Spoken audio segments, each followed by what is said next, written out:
Hello and welcome to the Social Recruiting Show. I'm Katrina Collier. I speak and train about using social media for recruitment. And I am joined, by Audra Knight, who is a self-confessed employment.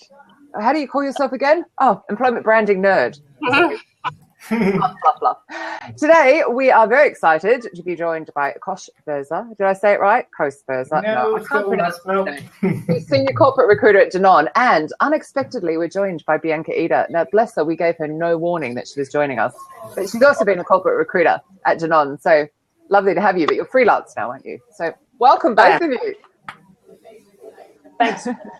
Thanks for having me. Now, Koos, can you tell us how big your team is? I read that you guys have over 10,000 employees. I can imagine your recruitment team must be pretty large. We have, I think in the Netherlands, we have 2,200 employees. So our team is within recruitment is 10. So we have 10 recruiters. Mm-hmm. Worldwide, I'm not sure actually how much we have. We have, I think, 60 LinkedIn recruiter seats. So that's quite severe, but a lot of those are manned by also HR business partners, where I think from the old style of recruitment within Danone, it was usually done through the HR business partner. Oh, wow. Yeah. How long ago did you split and have your own corporate team? Danone is super decentralized, so which also makes it fun and also mainly challenging and fun. I think in the Netherlands we started from an HR shared services team in 2013. Yeah. So before we have 10 legal entities in the Netherlands. It's quite different because, it's quite diverse because we have a global R&D center where I'm recruiting for. We have a global head office for 2 of the 4 divisions within Danone. We have 2 factories. Yeah. We have a sales and marketing team, a global purchasing team. So all these kind of entities, which makes it really diverse.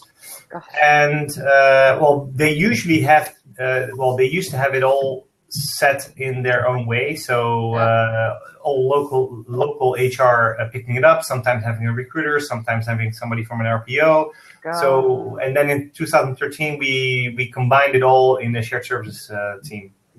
Gosh, was that quite hard for you to get your head around then, Bianca, when you started? No, not really, because I was a recruiter for a plant for the factory. And that was, I was there on site. Yeah. So my roles were fairly technical within the food industry as well. Yeah. So that was my only focus, and I only focused on that as well because it had all my attention. Yeah. Yeah. So that got around that problem. Yeah. That was no issue. Yay! I know you're unexpectedly here, so you're probably like, "What? What is this all about?" It's my first one, and suddenly I'm on this screen, and I don't know why. Yeah, been just lying on the sofa, So we've got to stop that, haven't we? We interrupted you while you were gaming, right?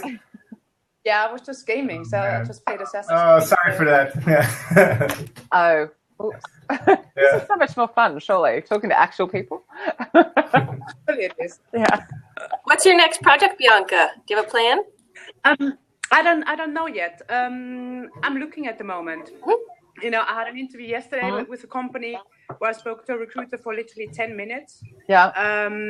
I was asked no questions at all about myself, apart from what's my rate. And despite them knowing that I don't have any legal experience, I've been rejected on the basis that I don't have any legal experience today. So, that's just the freelance recruiter. Yeah. Just to get that in, because I just finished a phone call. So I'm looking for my next project at the moment. Yeah. That's what I'm doing. But can I just congratulate Koos if you haven't done it, because he just has been voted for the most influential recruiter of the Netherlands. Oh, did you get it? Did you? Thanks. I reckon you weren't going to get it until I put that last minute 1 vote in. I think that's what you won it for. I think that did the trick. Yeah. Well, it was a close call actually, and I was running up against also a really talented recruiter, Tommy Thomas. A big shout out because he's been excellent and it was a real nail biter right up to the end. But well, your vote made the difference. It was my one vote. That one. Yeah. But it's quite funny because obviously I wanted to vote for Bianca as well, and then there was Gordon. So the three of you were all going, "Come on, vote!" And it was like, "Yay! There's a category for each of you." Cool. Really cool. Easy. So does that mean you can now go back and get a really big pay rise, or?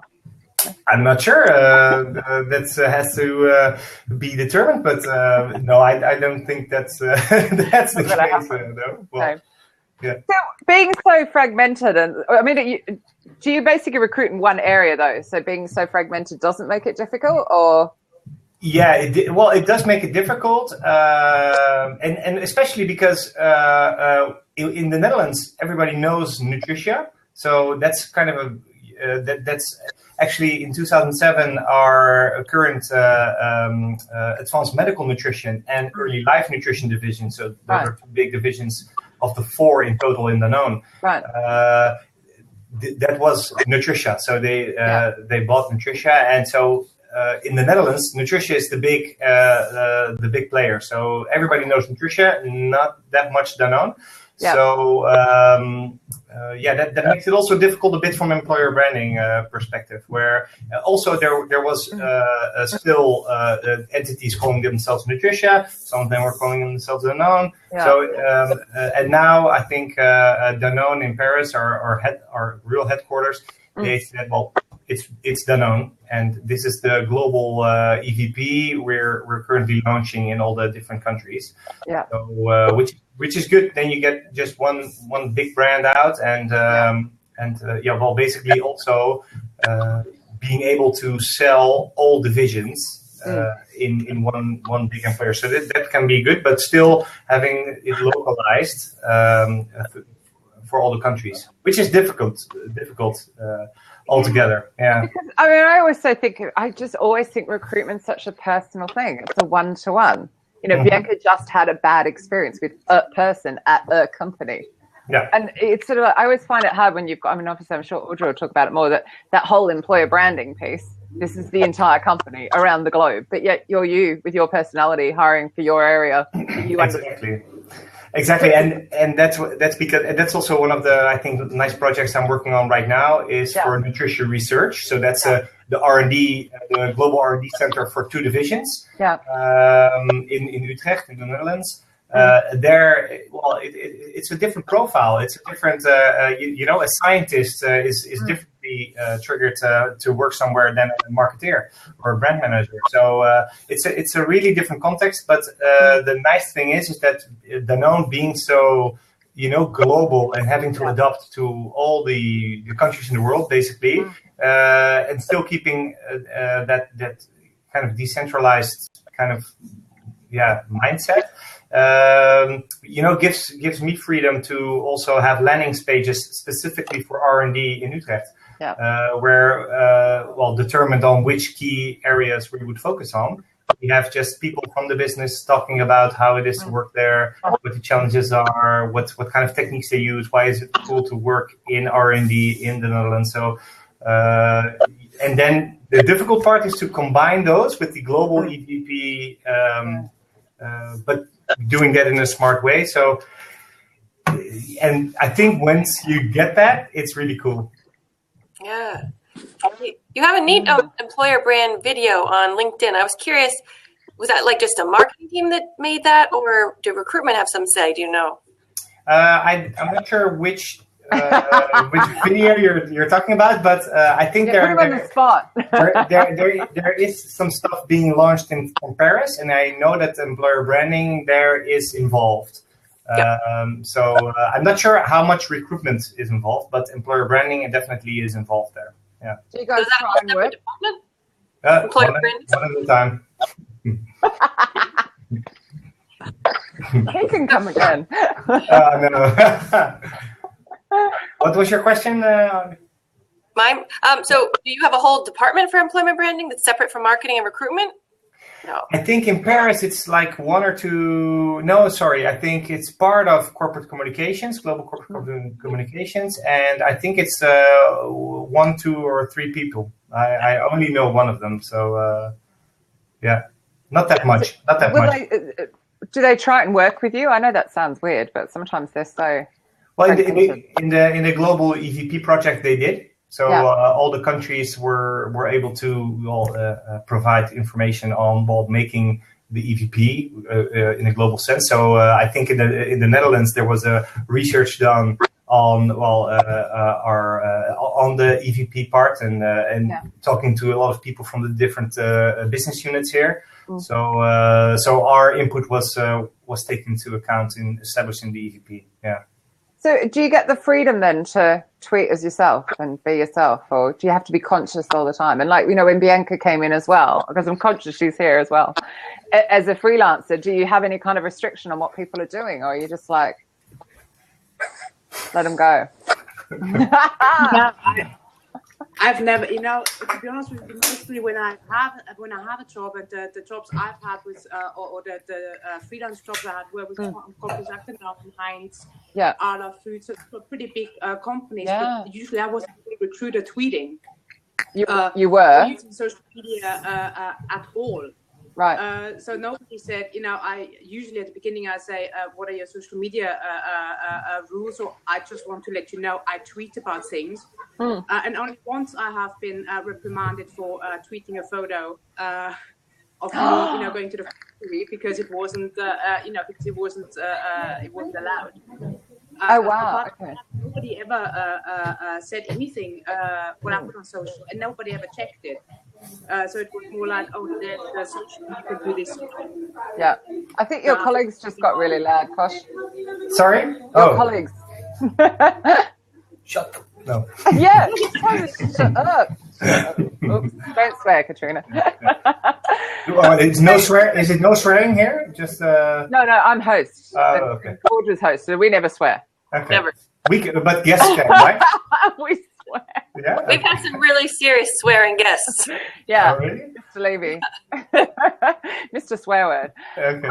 But so when you say you tweeted a photo of the factory, was it something really confidential? Well, no, I wasn't. I was actually just tweeting a photo of myself. You know, when you go to the factory in for companies with food, you have to wear, you know, a little hat. And you actually look like a butler. You know, same as people when they have to go on intensive care. You know, on the thing. And I tweeted that, and it was actually at the office, so we weren't even at the factory yet. Right. But it was because the policy is that people from the work floor who actually work in the factory are not allowed to take pictures. Oh. The office people are not allowed to take pictures as well, which I found really weird. You know, at the end, for me, it was like, okay, fair enough. Yeah. But the whole reason why we posted is because we were two recruiters being really excited to go see the factory floor. Yeah. And we wanted to share that with, you know, our followers, perhaps people who would like to work at the company. Who want to see inside the company? Yeah. So, and that was that. But, you know, at the end of the day, it's a policy. And, you know, we got ticked on the fingers and we said, okay, we will never do it again. And then, you know, did it anyway. Time come around. Maybe I can post it after a year. I can post it again on the internet, you know. Say a year ago, I was ticked on the fingers by this. But, you know, that's the only time really anything happened. And that wasn't Danone, that was somewhere else. It was Danone. Okay. Oh, so I've got. And also, I get the fact that we. Thanks, Katrina. And that's actually the difficult part in the you say blue chip kind of companies, because you know, and I do get it. And first of all, I get that you want people to see where they work, and if you you know. I think Bill Borman says that people start cyber stalking people and doing their job market orientation to see if they would be a fit there 7 months prior to making the move.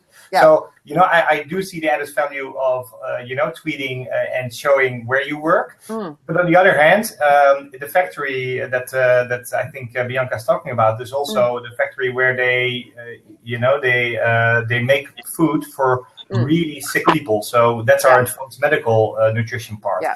So, you know, what if, you know, there's something there where people can also think and say, well, hey, I don't think that is too organic or whatever, and it's always spotless and clean. But on the other hand, for instance, for the landing pages I'm building right now for R&D, I had the packaging lab where we were just filming and making photos and stuff like that. And I asked corporate communications to also, a guy I know there to also be there.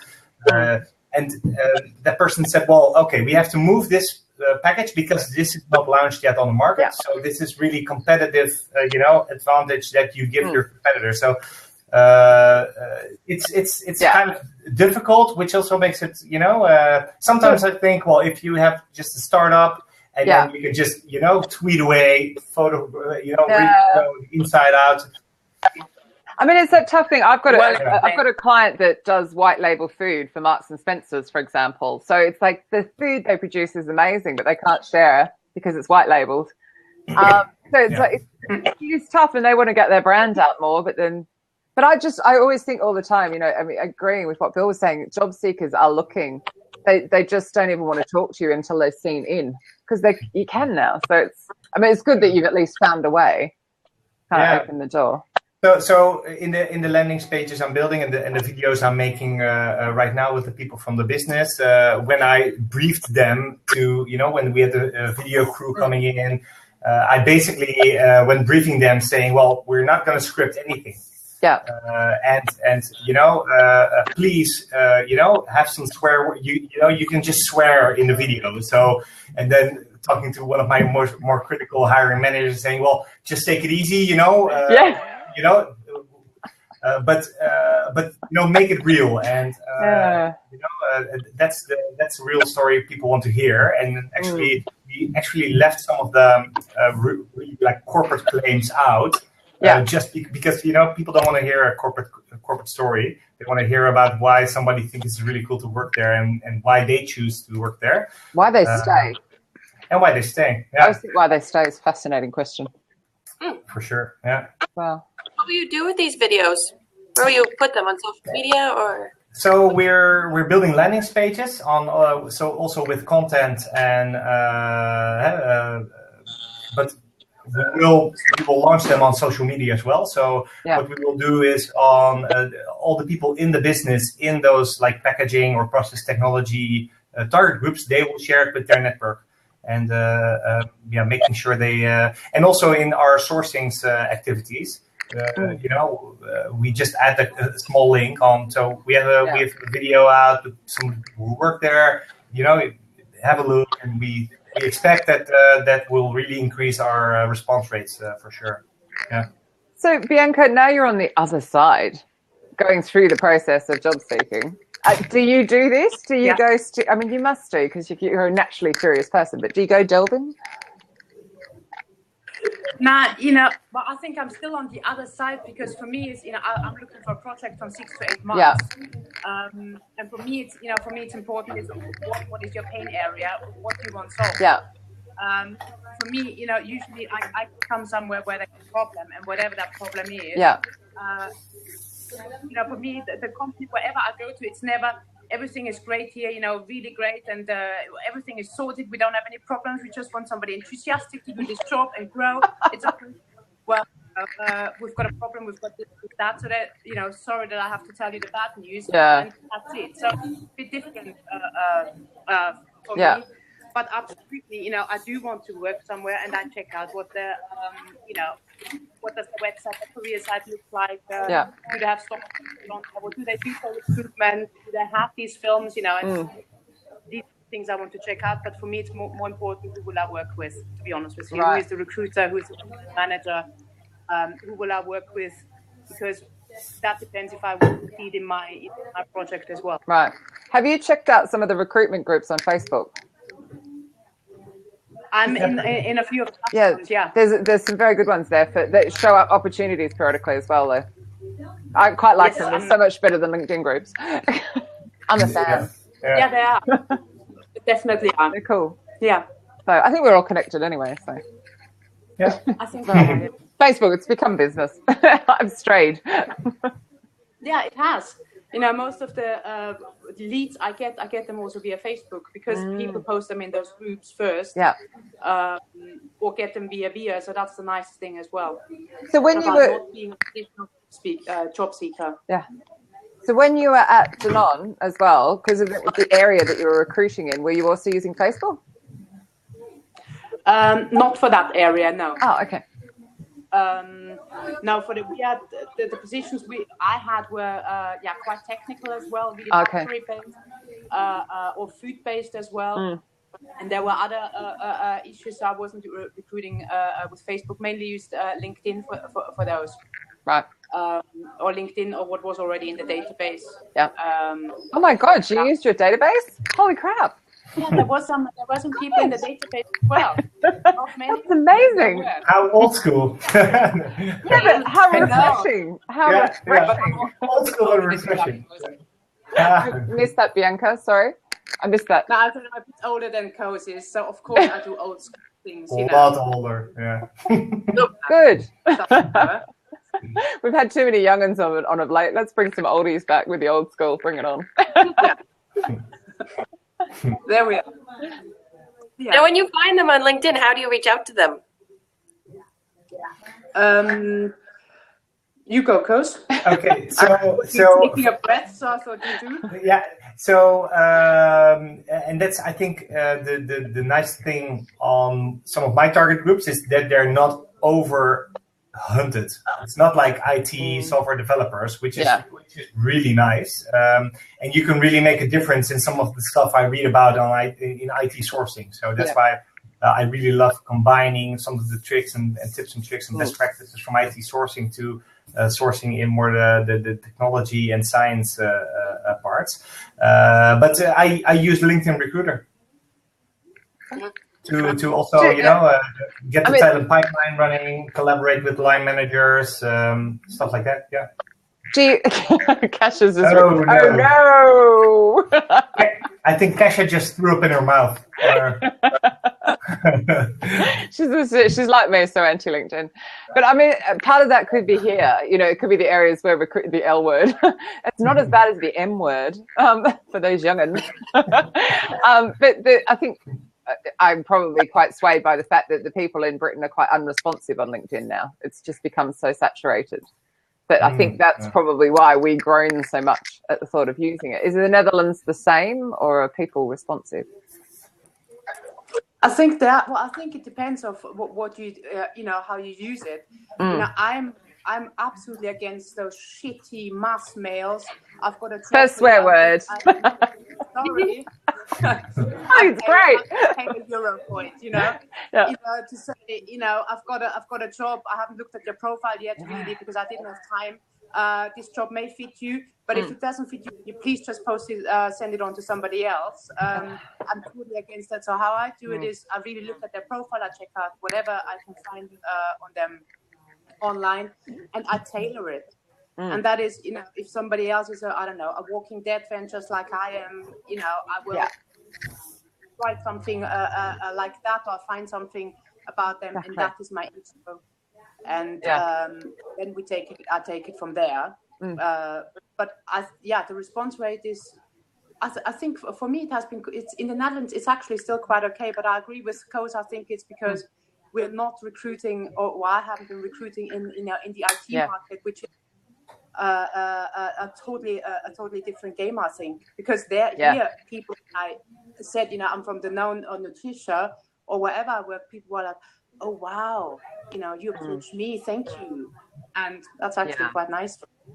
And I think the problem with the tech market here especially in the UK, but I mean in general, is because there are so many cowboy tech recruiters who've done that spray and pray, then even if you're in-house, they just dump you all in the same category. And because the internet's their playground, of course, they have a field day blocking you and hiding and slagging recruiters off and all this kind of stuff. So, But I also think it's kind of like sales, So, and I love the cowboy tech recruiters are a hit and run kind of thing. So it's like doing sales. You don't get in with your first call or your first contact or whatever. It's really basing on, establishing contact, engaging, And if somebody's not interested right now, you just keep in touch a little bit, know if there's a new and what kind of opportunities would be interested, and really building, being careful with your talent pipeline.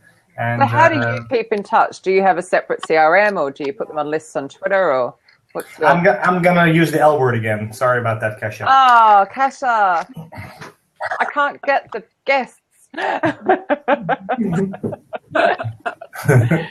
So you're very reliant on it then? Yeah, we are. Yeah. So what about the people who aren't on there? I mean, there's only 400 million people on there, and half of them are spam bots. So what about the non-LinkedIn users?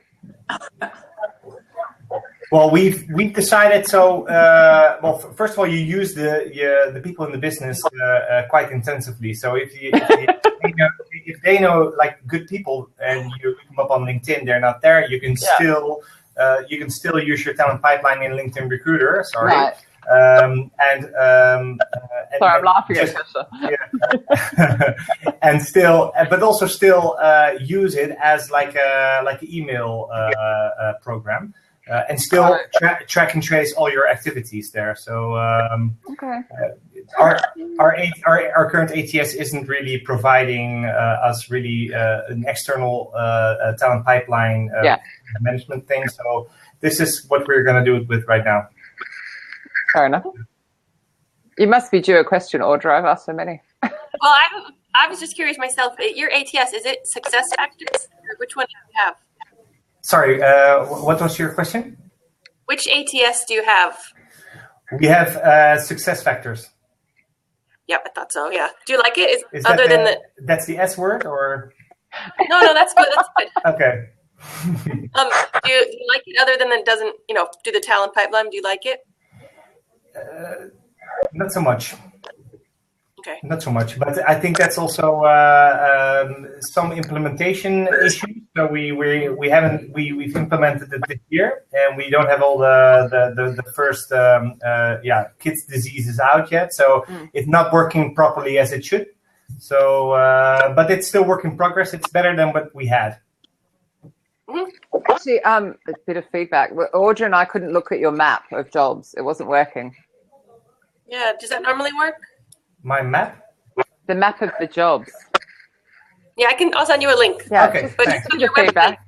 Okay. I went in as a speaker today just to do some research for the show, and the first place I clicked said jobs by location, and it just doesn't load at all. It had a hissy fit over one of my Chrome extensions, and I just went yawn and ignored it. Yeah, well, that's also kind of the thing that sometimes is making me jealous for the some kinds of smaller like startup companies, that you have more grip and more influence on like major things like a global corporate career site. Yeah.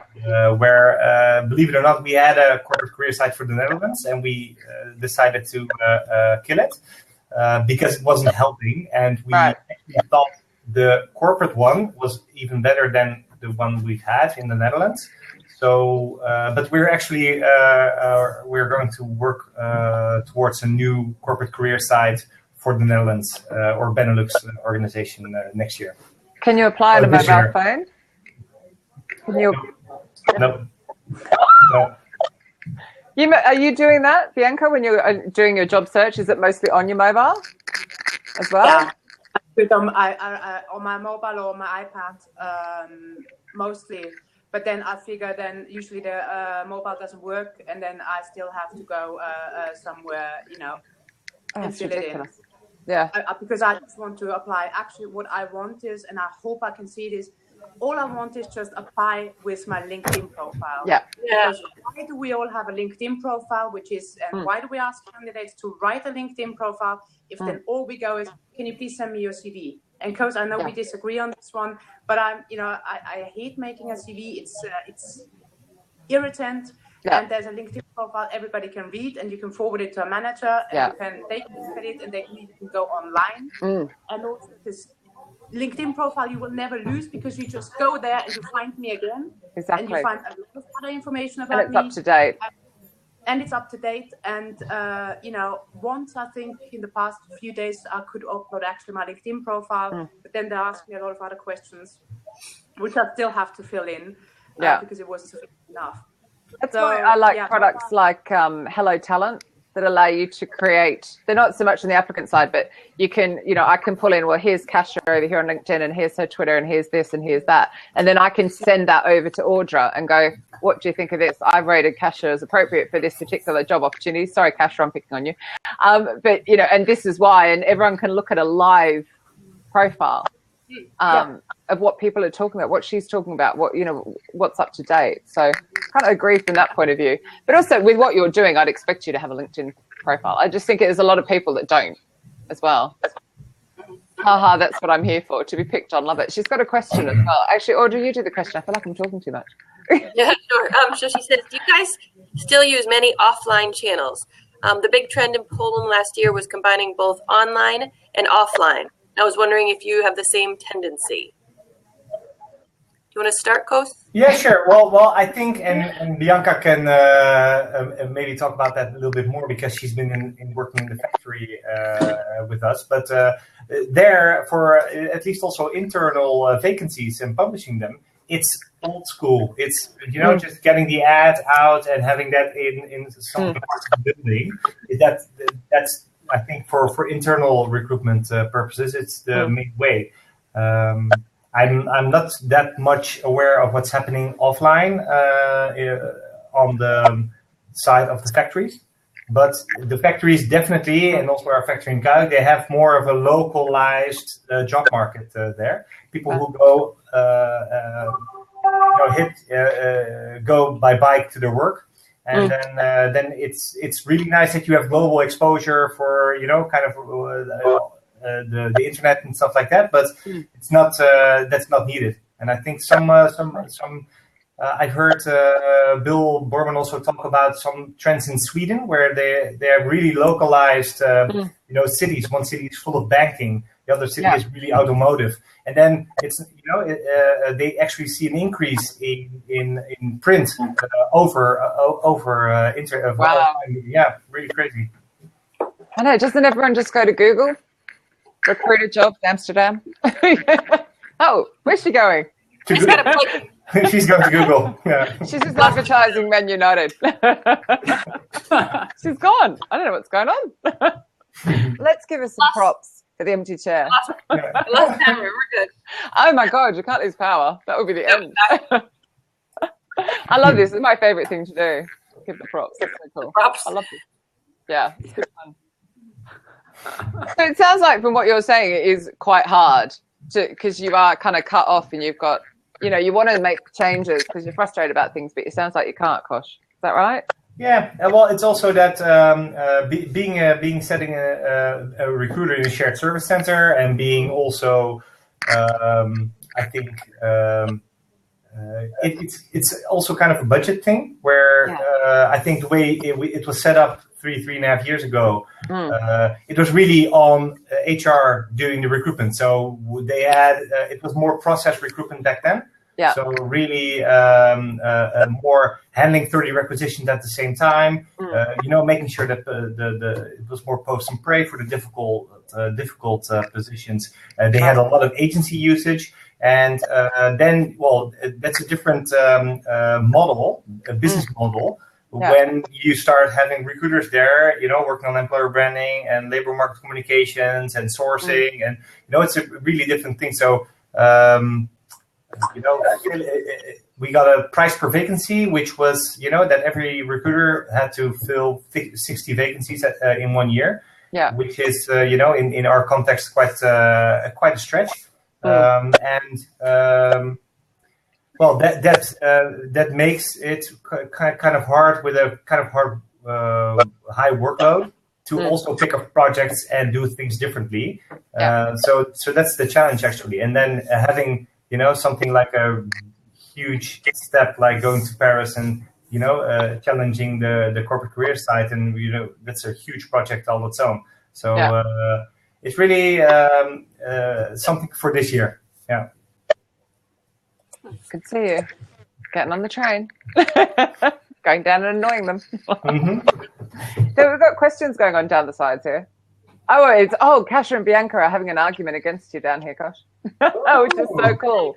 So a LinkedIn profile is like a CV chronological review. Oh, still a chronological view. Yes, that is how so this is Bianca answering, isn't it? Yes, that is how I see LinkedIn as well. So CV is just a waste of my eyes. Yes, true.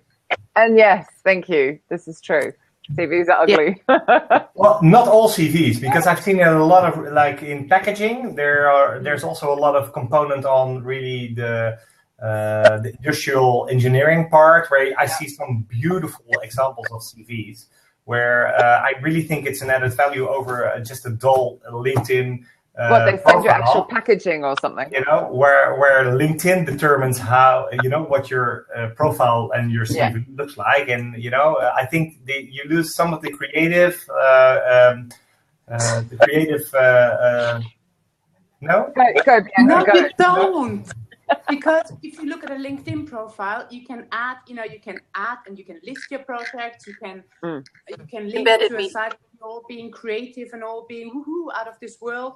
But at the end of the day, all I want is I don't want creative. I don't want CVs with 5 different colors, and I just want information. So that's how I want information. And for some roles you do want that information. So I think it's really depending on in which target groups you are. And you know, for IT, for instance, why use a CV? You know, you could also just get some code, and then you know all you need to know.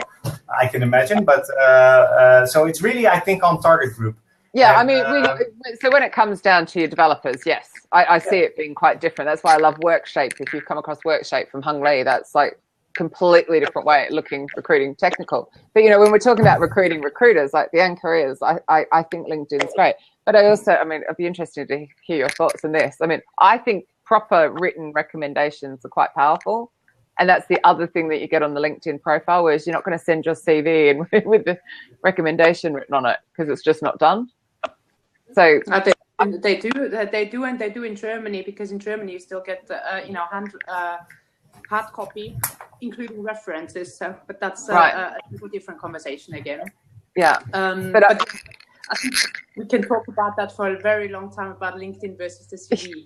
Yeah, but it's good. Yeah. But it's, I mean, also, when you were talking about packaging, were you getting CVs as actual packages? No, but I had this idea of you getting boxes delivered. So you're so creative, Katrina. So maybe a career switch for you is the way to go. No, but no. But no, I think I do get some really nice portfolio-ish CVs, which is really quite nice. I think in some of the cases, especially where you need that design component, where you need to, you know, and you can also show some skills there. Yeah, but it doesn't say the whole picture. Have you looked at Behance? Sorry? Behance? It's behance.net. Behance. Nope. Oh, let me. I'll link it in the side. It's great because they designers can put their portfolios in there, and you can find people and contact them for free, which is always nice. Yeah. I've just put the link, so I probably can't pronounce it. Behance. Gosh, who knows? I'm Australian. I can't pronounce your name, so. You still can't. Do you ever get video interviews? Our last host last week, he said he got a lot of video interviews. Just recently it started. Have you gotten any video? Well, for our I think we have a traineeship going, and this was just forwarded. I don't get them myself for roles I'm in. I'm actually recruiting for, but I got one in which a colleague recruiter of mine thought was really nice and it really looked really good. But something was kind of all automated or animated, let's say. So it looked really cool, but what I really missed was, you know, somebody just seeing their face and just talking, and it was all animated, which I think is a shame. Yeah. Was it, how long was it? I think it was 2.5 minutes or something. So it was. Oh, that's okay. It was really long, I think. But especially, well, it's long that you. It was kind of like a motivational letter, but then in video kind of way. But what is a shame is that you just don't, see the passion in somebody's eyes for the job. Yeah. But they know how to put it in video or in animation, but not that. But I don't get them myself that often. No. Do you get pushed back from hiring managers when you get video interview, like video CVs and stuff like that? Do they just want the old school piece of paper?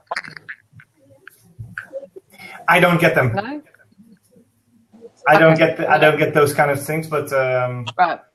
no. So. I'd be curious to know, because I mean, obviously, we're all going, yeah, we're out here on social media, we're having a blab, we're all forward thinking, but actually, what are the hiring managers doing? Are they pushing back and going, yeah, I just want a piece of paper? Don't know. Yeah. We can find out. Uh-oh. Now, hiring manager also, I think hiring managers are not as old-fashioned anymore as we think, or I think they also would like it actually, because it's something else. I think everybody's bored of the CV and how everything is done, or I'm certainly. But you, who I also see here, he sent a video as well to secure an internship at another company I was freelancing for at Heimans. Cool. And he sent one with a colleague student of him, and he got it as well.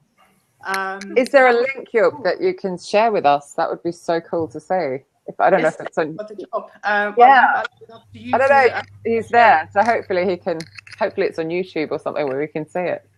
That would be. So that was really, really good. Ooh, very old. Yeah.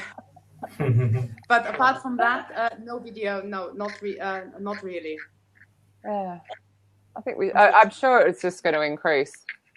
Oh yeah, that's so old. 2012 or 2013. Yeah, that's ancient. Yeah. I can't even remember. Did you have Twitter back then? Is he one of these M people? Is he like a millennial? I think he is actually. Yeah. Well, that would explain it. Whereas, sorry, Kasia, I know I said the M word, but whereas I wouldn't think 4 years was a long time in one position. I guess he's probably been through about 6 by now. We're insults now. I meant he's young. Is that better? Bless. Sorry? I said this is fun on a Friday afternoon. Oh, we love them. We have way too much fun, don't we, Audra? I think the people miss out if they don't join live and the side channels where a lot of fun happens. Because we had, I think Audra's frozen. Oh no, there she goes. Audrey, you're frozen. But Jose was putting GIFs and you can make it snow as well. If I can remember how to do it. I'm not sure. It's that. Yes, just, yep. Yeah, and to see it snowing. Oh my God. That's why you've got to join live. It's the best time.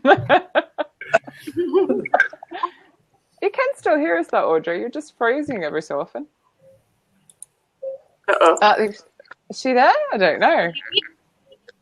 Yeah, kind of. Oh. I'm going to close you out. You might dial back in again. Okay. Let's try that. Okay. Sorry. Bless her.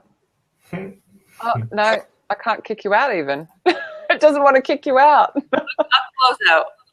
Can you definitely not hear me now? Oh, no, I can hear you. You're frozen. It's all good. It's all good. Bianca, I'm curious, are you using any job boards to search for jobs? No job boards, no.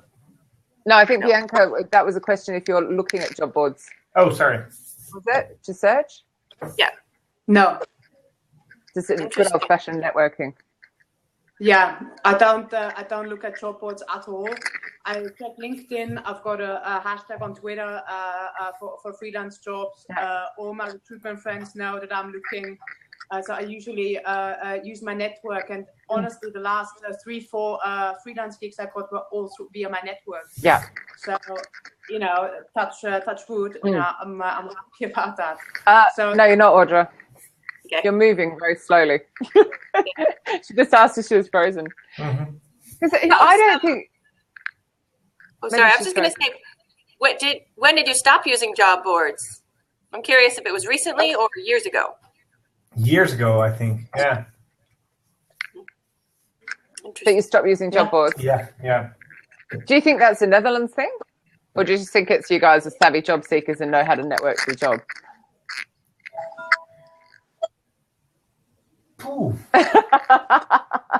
Difficult questions on a Friday afternoon. My God. Man, you should have had that beer. Yeah, exactly. I just have yogurt water or yogurt drinks still here. No, I think it's all about some of the channels which give the best response, and I think we just started seeing some other channels getting way better response, and some of them are getting a lot of hits and a lot of exposure, but not getting that quality candidates in. So I think we just shifted a bit, in that sense. Yeah, that's fair. But I do. I know somebody who is in more the consultancy, and I hear they get great results on Monsterboard for consultants from India, for instance. So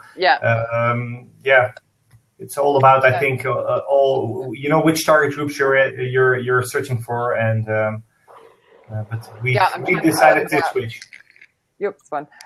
Kasia has another question. Did you mention referral processes? Do you have like a referral process in place, or? Yeah, we have a referral process in place. Yeah, but it's something that's I think now a year and a half moving or in, and getting definitely some really good quality candidates in. It's just how do you say cash for a perfect hire. What are you posting? Did you just say that? She's so rude. I actually find that really offensive. The generalization that it's just the millennials that do selfies. And I'm sure you've seen it, Audra, as well, where they're just like, they just do selfies. It's like, are they? Really? I know loads of old people doing selfies. And also, I see, Katrina, your dogs are always publishing selfies on Facebook. My dogs and my feet are very popular on social media. They've just come back in. It's so noisy. Yeah, usually it's the dogs sitting on me and my feet. It's like, it's so rare I make it into the picture other than my feet. So I can understand, so the side channel with, it's York, if I pronounce that correctly? York? Is that how I say it? Yeah, so IT compliance, senior director positions within corporate banking. Yeah, absolutely. Yeah, you're not going to find them in job boards. You're going to hunt them out for sure. So I can't believe we're actually already coming to the end. That was the fastest 45 minutes ever. Thank you for joining us, Bianca, unexpectedly. Yeah, thank you. Hey, thanks for having me unexpectedly. That's all right. Are we best to, so if anyone has a job for you out there, a lovely freelance 6 to 8 month, was it, contract you're after? Yeah, 6 to 8 months, fast-moving consumer goods, food. I've got my food experience, fast-moving consumer goods, food and non-food, marketing, supply chain, and engineering positions. I don't do IT well, and I don't do banking well, and I'm not in a very, very corporate office because I just want to wear my hoodie most of the time. So do you want to work remotely, or do you want to work in a cool office? Both. Okay. I've done both. Okay. And I speak 3 languages, German, Dutch, and English. So, okay. And if they want you, do we tweet at you, or are we best to locate you on LinkedIn, or how do? Tweet me, send me a WhatsApp. My phone number is all over LinkedIn, so all my email addresses. So we can find you. And if you need references, drop me a tweet or whatever. We'll give him some kudos, so he gives you a good one. Well, I've met you as well, Bianca, so I'll only ever say good things about you as well. Yeah. Have you any final words, Kosh, other than where's my beer? No, thanks for having me. It was just, cool to just chat a little bit and shoot the shit. Sorry, another swear word. But, on recruitment. So, really cool, and now having this online is just also fun. It's the coolest channel. Definitely. So,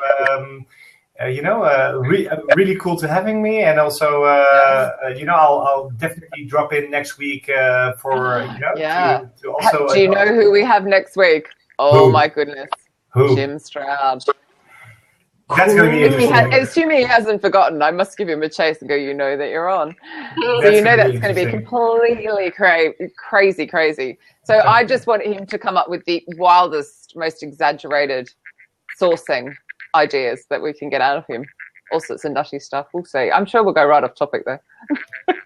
Okay, you should invite Ballas the same way you invited Bianca. Just have a head-to-head there. Ooh, just disappeared. Yeah, Where'd she go? let's give her props and then. Oh, she's gone. There she went. Okay. She might have run out of battery or something.